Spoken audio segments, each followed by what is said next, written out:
kan nu lai statement kan chuat mi kong jong kan vun chim te lai ti nan vun khal te lai ti kruat te ko vun chim lo lai em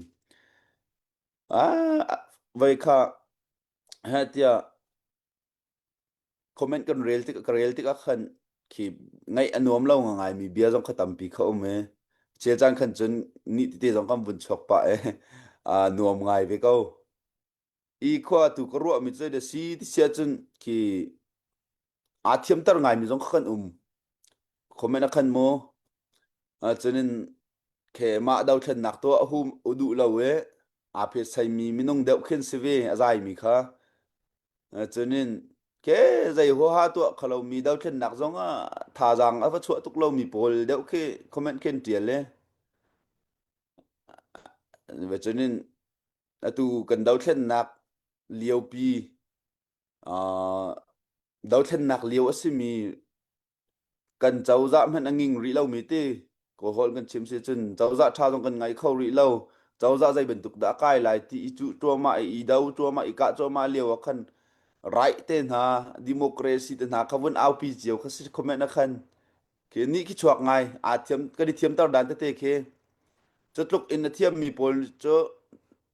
la vai pol kha tu si dia ba khan na kum na sala ra jong tam pi kan tai chang ha an kan dir kam chiao lai ron an kan ron chua chiao lai e kha ma tin se ti kha ron an kan chim chiao ha e vai ra jong tam pi kan tai chang ha ti ki kan ruat chu chu rat la rat du lo comment in la hai thon ngai chiều khát ni bị chết đeo chiều khát ni bị đổ đeo in ha anh hay cần hay tiel chiều khát sẽ ni ni hin kan rian chiều sẽ lâu mốt thì cái chú kan mala kan ma question itu an house ti ka du deu mi se chu ronga kan tiel khar ronga kan tiel ti chim haulo a fiang di kan fiang di mi ka chu mo ni hin nia tli an tli thlo ma an zam thlo ma chu kho he ka ruat zai ronga hin he mi hi an zamen ti ke ka dang hen ka le ti ki kai mi la kai mi tu ka hel chang an ma long ki ka hel khau tin ha lo ma chu dir mun chu kan phan ti ka kan tiel mi ka se ko kan ma kan zam la kan ma ni kan ram kan ma ni kan in la kan lo kan ven lo chun mi zai pa ni chun da ven ro ha tar nu tar pa ni an ven chun zai chu da ni yang kan dir mun chu ni zan ti ni ma sa cheu lan sung kong kan vun thai di mi ka se atua hau man kal nga lo ante ngak chia Sunday school kai du mi jong kai nga lo nu la pa pum adu mi jong kal nga lo ti sin ti tu ke vai cheu lan sung ke an kham di hau man kal nga lo an ti chu ra thang nan kan to tau ning sko chu an du lo khu se kan chim lang mang mi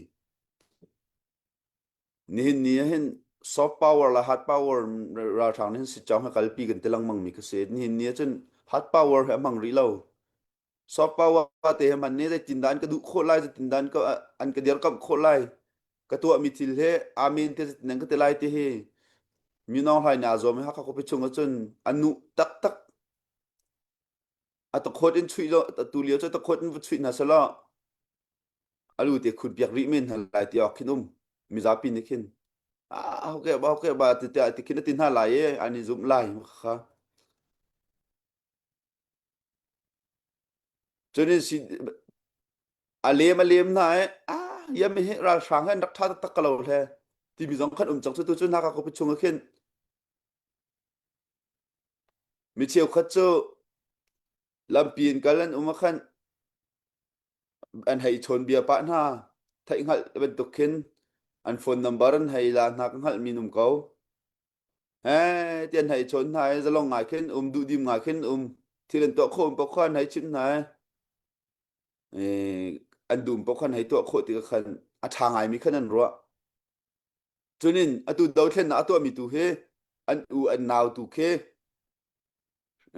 mi thalaw kan chang chang an mit mu chun tu he pai nga ngai mi chu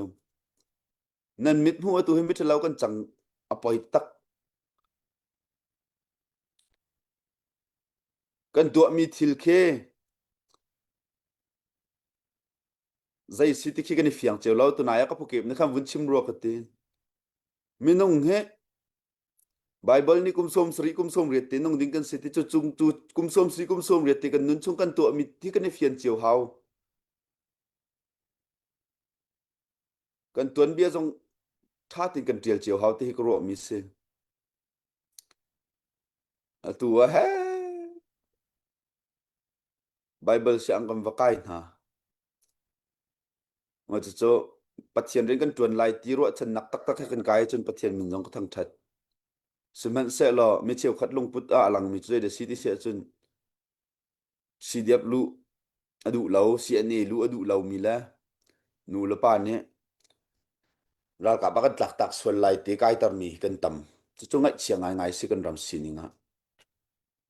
ram pi hop chun jong pa vi ok se kau ti kha kan ti ton mi chu se kau bu khan mo I kan lung put ti kha chim du na kan ton bia kan tel dan chiu ti kha ni thi de ang he ram tang an ral kan tuk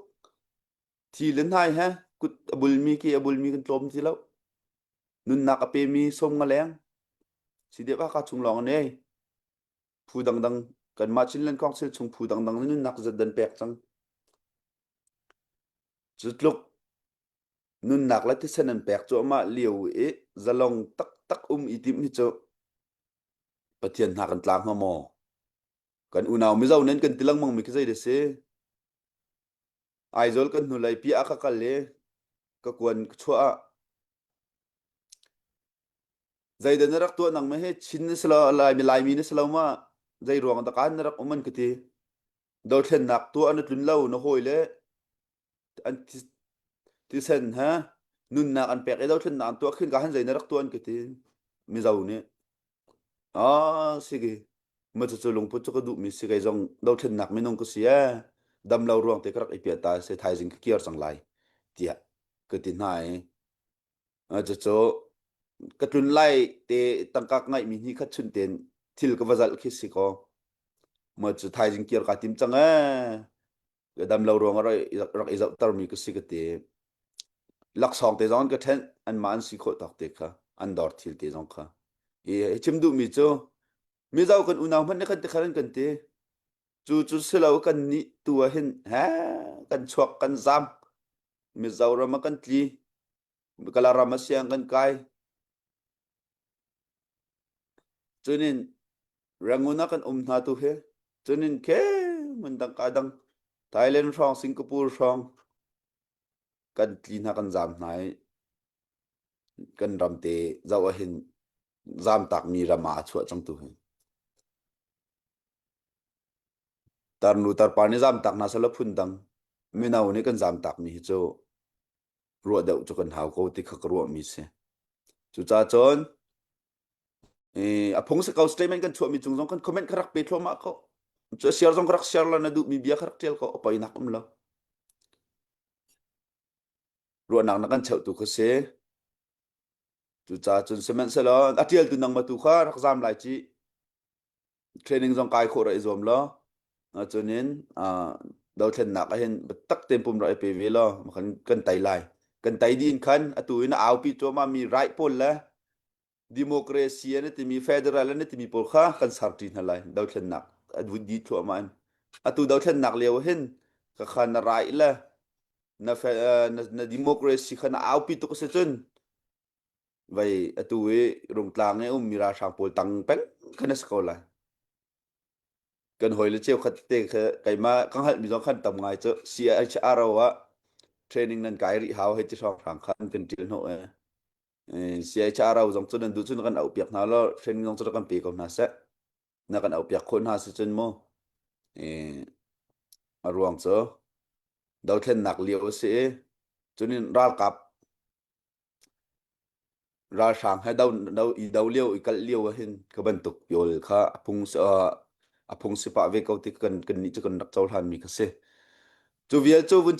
chim kho tak se lo nuwa chan tham se la ka vun chim than te la